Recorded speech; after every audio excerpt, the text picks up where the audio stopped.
I want to bring in Congressman Bill Flores, Republican from Texas. Congressman, good to see you. Thanks for being with me. Good morning, Jose. Great to be on Rundown again with you today. Thanks. So let's talk about this because this Homeland Security funding runs out in less than 3 days.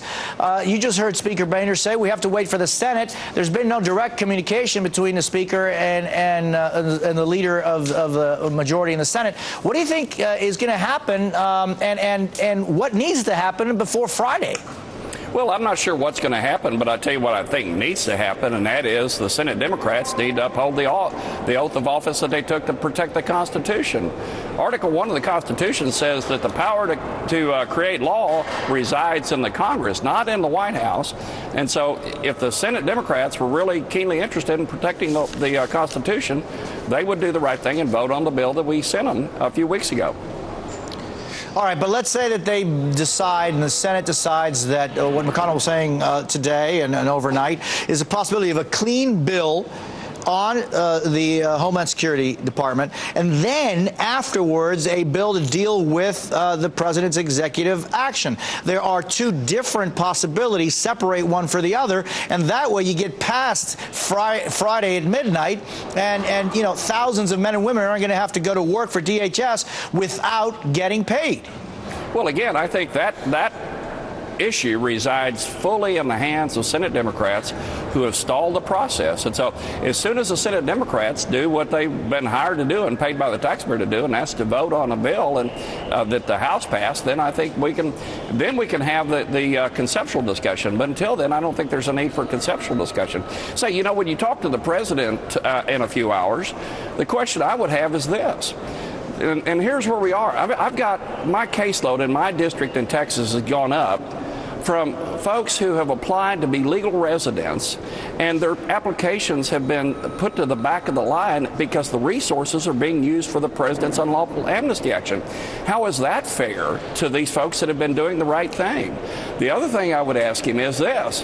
Look, Mr. President, I've got workers throughout my district that are concerned they're going to lose their job to somebody who suddenly gets amnesty under the president's unlawful amnesty program. How is that fair to hardworking American families that are struggling paycheck to paycheck? Those are the things that I think the president needs to be asked. At the same time, the president needs to be encouraged to tell the Senate Democrats to do their job. Now, Congressman, there are a lot of issues you bring up, but the issue of legal versus undocumented and the back of the line, right now there really isn't anything that shows any real path to legalization permanent through anything the president has even suggested that you find is unconstitutional. There's been nothing to state that. This is a temporary issue to deal with something that is happening day in and day out. It happens in your district and throughout the country. There are a lot of people that have U.S.-born children that have been here for a long time and find that no one really cares about their situation. Don't you think that's an important issue to be discussing, as well as the people that are dealing with this problem from a legal perspective? Oh, absolutely. I think it's an important issue to be dealt with, but it's an issue for Congress to deal with, not the president. And I think the president's actions. But nobody in Congress does anything. Well, no, that's not true. The problem is the president's unlawful actions have basically been to put a stick in the eye of Congress and said, I'm going to do whatever I want to, irrespective of what the Constitution says his limited authority is. And that's the problem. He is the person most single-handedly responsible for holding up any discussion about immigration reform. And so I lay the blame purely at the steps of the White House because of the stick that he's put in the eye of Congress and how he's ignored the Constitution. So if he really wanted to do this right, he'd get in his car and come on down to Capitol Hill, and we could sit down and have the conversation, but he's got to stop his unlawful action first. Congressman, do you firmly believe that if the president had not taken these executive actions, there would be a discussion about immigration reform on the House of Representatives, something that didn't happen in 2014, didn't happen in 2013, didn't happen in 2012, didn't happen in 2011, and back and back and back? Yes, sir, I do. Now, would it be an easy discussion? No, sir. I'm not trying to minimize how difficult it would be, but we would have that discussion. The problem is that the president's action had really hurt this. Look, going back to the president's action, all three branches of government now believe that what the president did was wrong. The president 22 times said he didn't have the authority to do what he's done. The courts have now agreed that the president doesn't have the authority.